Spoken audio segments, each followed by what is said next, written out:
Tere taas! Zoo.ee portaalil on käimas heategevusprojekt, kus sul on võimalus armastatud inimeste asju endale soetada. Järgmine tuntud mees, kes on meile, teadagi, väga tuntud oma näo ja hääle poolest, on Kanal 2 saatejuht Olav Suuder. Mina tänan.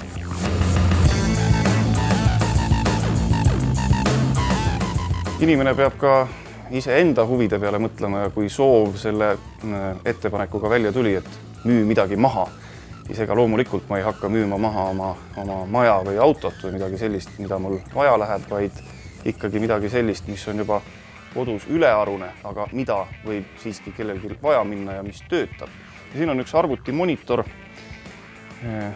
Muidu võib-olla oleks isegi piinlik seda müüa, see on väga suur ja raske, aga ta on juba omamoodi uunikum, kui võtta mõõdupuuks, kui kiiresti vananeb elektroonika.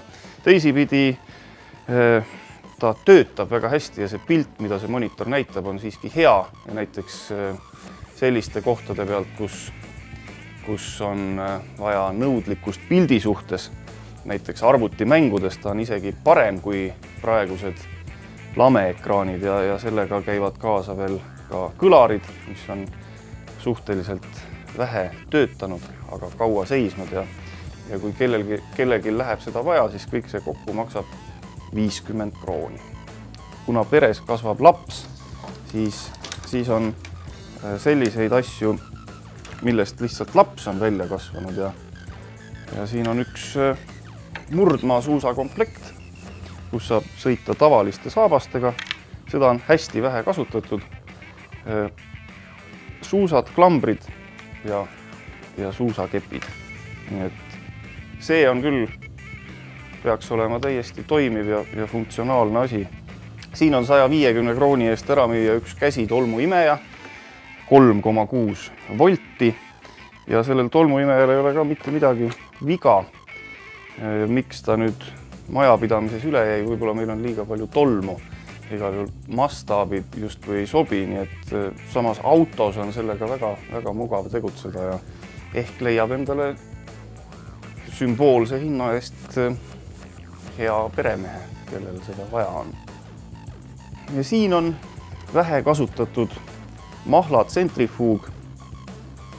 Ma pean kohe ütlema, et selle kaane sees on pisikene mõra, mis kuidagi ei mõjuta tema funktsionaalsust.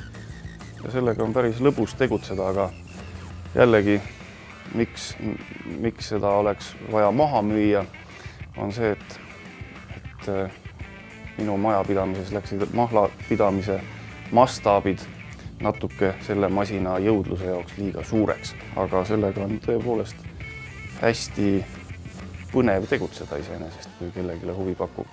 Ka selle masina hind on täiesti sümboolne. Ja siin on 200 krooni eest ära müüa laste jalgratas.